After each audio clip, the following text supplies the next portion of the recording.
Hello दोस्तों, आप सबके लिए एक अच्छी खबर है। Motilal Nehru institute of technology Allahabad की तरफ से इसमें कुछ नॉन टेक्निकल पोस्ट की वैकेंसी आई हुई है।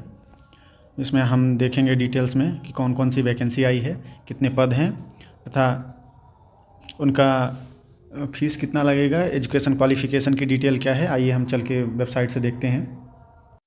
आप MNIT.AC.in पे जाके आप वहाँ से परमानेंट जॉब के लिए ये वैकेंसी है उसको डिटेल में डाउनलोड कर लेंगे। एडवर्टाइजमेंट वहाँ पे 2 एडवर्टाइजमेंट मिलेगा, एक कॉन्ट्रैक्ट बेस पे और एक परमानेंट के लिए। तो आप परमानेंट वाला डाउनलोड करिएगा। उसके बाद आइए देखते हैं इसमें कौन कौन सी और कितनी वैकेंसी हैं और इनका एजुकेशन क्वालिफिकेशन क्या है। तो इसमें पहली जो वैकेंसी है वो सुपरिटेंडेंट की है, जो लेवल 6 यानी 4200 ग्रेड पे की नौकरी होती है। इसमें OBC की एक पोस्ट है, EWS की एक पोस्ट है, UR की एक पोस्ट है। टोटल 3 पद हैं। अब इनका हम एजुकेशन क्वालिफिकेशन देख लेते हैं कि क्या क्या पूछे। अब एजुकेशन क्वालिफिकेशन की बात करें तो इसमें आपको एक डिग्री मांगा हुआ है किसी भी रिकॉग्नाइज्ड यूनिवर्सिटी से, और मिनिमम आपका 50% मार्क्स जो है वो आना चाहिए। साथ में आपको कंप्यूटर एप्लीकेशन जैसे वर्ड प्रोसेसिंग और स्प्रेडशीट की जानकारी भी होनी चाहिए। अगर दूसरी वैकेंसी पे अगर हम ध्यान दें तो वो है प्रोफेशनल असिस्टेंट की, जिसमें एक वैकेंसी है OBUR की। इसका एजुकेशन क्वालिफिकेशन की बात करें तो इसमें किसी भी सब्जेक्ट से आपका बैचलर डिग्री होनी चाहिए। साथ में आपको स्टेनो आना चाहिए 100 वर्ड पर मिनट। हम अगर नेक्स्ट वैकेंसी 3rd की बात करें तो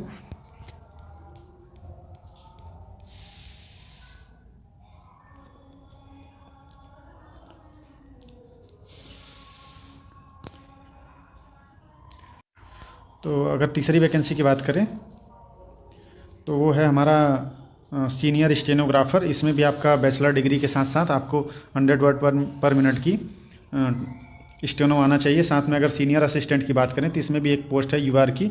आप इसका एजुकेशन क्वालिफिकेशन एनेक्चर 1 में जाके देख लीजिएगा।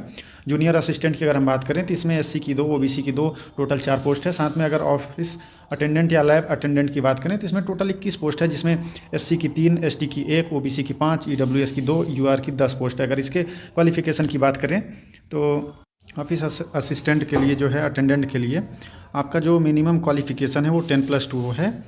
किसी भी रिकॉग्नाइज्ड बोर्ड से होनी चाहिए। साथ में आप ये देखिए ग्रुप C की वैकेंसी है। इसका पे ग्रेड 1800 और एज लिमिट 27 दी हुई है।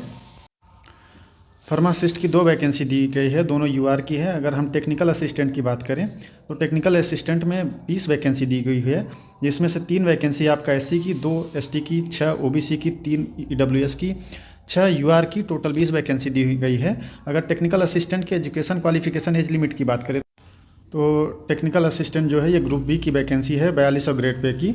इसमें एज लिमिट जो आपका दिया हुआ है 30 ईयर दिया हुआ है। अगर इसेंशियल क्वालिफिकेशन की बात करें तो इसमें फर्स्ट क्लास और equivalent grade in BE BTech या MCA in relevant subject from recognised university दिया हुआ है, या फिर आपका डिप्लोमा होना चाहिए इंजीनियरिंग से, और जिस भी ब्रांच का ये वैकेंसी है उससे रिलेटेड होनी चाहिए आपका डिप्लोमा, या फिर आपके पास साइंस से मास्टर डिग्री होनी चाहिए और मिनिमम 50% मार्क्स आपको प्राप्त करना है। अगर हम अदर वैकेंसी की बात करें तो जूनियर इंजीनियर सिविल की 3 वैकेंसी है, जिसमें 2 UR की और 1 वैकेंसी आपकी SC की दी है। इसमें आपके पास BE BTech होना चाहिए। जूनियर इंजीनियर की जो वैकेंसी है इसमें देखिए आपके पास BE BTech होना चाहिए। सिविल की अगर वैकेंसी है तो सिविल में, इलेक्ट्रिकल की है तो इलेक्ट्रिकल से, या फिर यदि आप डिप्लोमा की हैं सिविल या इलेक्ट्रिकल से तो भी आप इस फॉर्म को अप्लाई कर सकते हैं। बैचलर डिग्री होनी चाहिए फिजिक्स के साथ किसी भी यूनिवर्सिटी के साथ। चलिए हम जूनियर इंजीनियर इलेक्ट्रिकल की बात कर लेते हैं। इसमें 2 वैकेंसी दी हुई है। जो पहली वैकेंसी, फर्स्ट एक वैकेंसी आपको OBC के लिए दिखेगी, दूसरी आपकी UR के लिए। टोटल 2 वैकेंसी है। तीसरी अगर हम वैकेंसी की बात करें तो SAS असिस्टेंट की है, ये भी लेवल 6 की है। इसमें 1 वैकेंसी UR की है। वहीं लाइब्रेरियन इंफॉर्मेशन असिस्टेंट की 1 UR की वैकेंसी। अगर इनके हम सिलेबस की एक साथ डिस्कशन करें तो पहले हम डिस्कशन कर लेते हैं इनका जो पे ग्रेड है और एसेंशियल क्वालिफिकेशन है। सिलेबस का वीडियो हम अलग से आपको बताएंगे।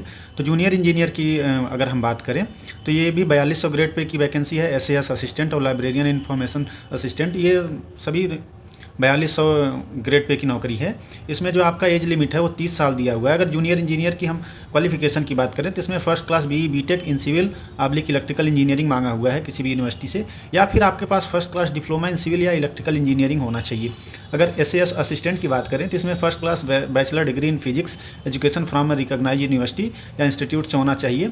साथ में आपके पास strong record of participation sports यानी ड्रामा, म्यूजिक, फिल्म, पेंटिंग, इन सब में आपका पार्टिसिपेशन होना चाहिए। अगर लाइब्रेरियन एंड इंफॉर्मेशन असिस्टेंट की बात करें तो इसमें भी आपको फर्स्ट क्लास बैचलर डिग्री मांगा हुआ है साइंस से, आर्ट से, कॉमर्स से, किसी भी रिकॉग्नाइज इंस्टीट्यूट के थ्रू।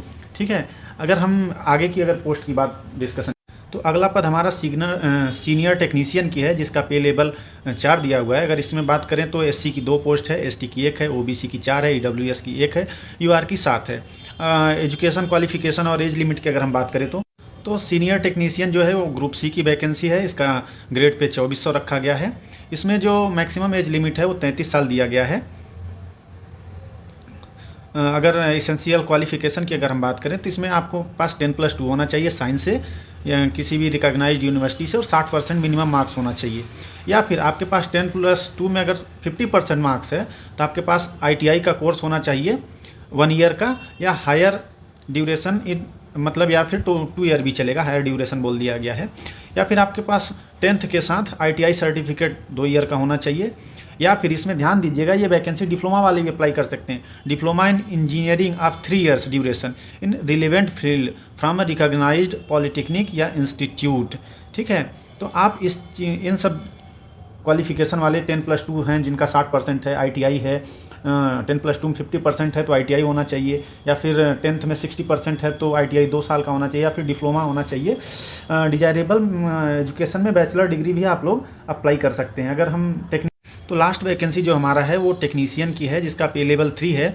अगर इसमें हम SC की बात करें तो 4 वैकेंसी है, ST की 2 है, OBC की 8 है, EWS की 3 है और UR की 8 है। टोटल 28 पोस्ट है।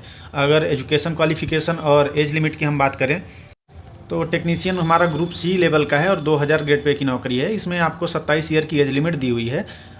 इसमें अगर इसेंशियल क्वालिफिकेशन की बात करें तो हमारे पास 10+2 होनी चाहिए साइंस से किसी भी गवर्नमेंट रिकॉग्नाइज्ड बोर्ड के थ्रू, मिनिमम 60% मार्क्स होना चाहिए। या फिर यदि हमारा सीनियर सेकेंडरी यानी 10+2 में 50% मार्क्स है तो ITI कोर्स का 1 ईयर का होना चाहिए, इससे अधिक का भी चलेगा, 2 ईयर का भी चलेगा। अगर 10+2 में 60% मार्क्स है, ITI सर्टिफिकेट 2 ईयर ड्यूरेशन का भी है तो भी चलेगा। यहाँ पे ध्यान दीजिएगा, इसको डिप्लोमा वाले भी अप्लाई कर सकते हैं जिनका 3 ईयर्स में ये लोग किसी भी गवर्नमेंट रिकॉग्नाइज्ड पॉलिटेक्निक या इंस्टीट्यूट से डिप्लोमा किए हुए हैं। ये हम प्रोसेसिंग फ़ी की बात कर लेते हैं जो अप्लाई करते वक्त हमको देना पड़ेगा। तो जो application belongs to UR EWS OBC के लिए हमारा 500 प्रोसेसिंग फ़ी रहेगा। वहीं पे SC ST PW और वोमेन एप्लीकेंट के लिए ये एग्जम्प्टेड है, यानी उनका कोई फ़ीस नहीं लगेगा। और ये जो फीस हम दे रहे हैं ये नॉन रिफंडेबल रहेगा। यहाँ पर सबसे अच्छी बात है कि इसमें डिप्लोमा और ITI के लिए सबसे ज़्यादा वैकेंसी दी हुई है। जैसे सीनियर टेक्नीशियन और टेक्नीशियन में ITI प्लस डिप्लोमा और इंटर के बच्चे भी अप्लाई कर सकते हैं। यहाँ पे ध्यान दीजिएगा कि हर अलग अलग पोस्ट के लिए आपको प्रोसेसिंग फ़ी 500 अलग अलग देना पड़ेगा। तो आप लोग सोच समझ के जितने में भी अप्लाई करेंगे उतने आपको 500 के मल्टीपल्स आपको पेमेंट करना पड़ेगा। और मेजॉरिटी ऑफ जो वैकेंसी है वो टेक्नीशियन और सीनियर टेक्नीशियन की है। तो आप लोग एक बार इसको डिटेल में देख लीजिएगा। अगर हम सिलेबस की डिस्कशन करें तो हमारा वीडियो बहुत लंबा हो जाएगा, जिसकी वजह से हम यहाँ पे सिलेबस के बारे में बात नहीं करेंगे।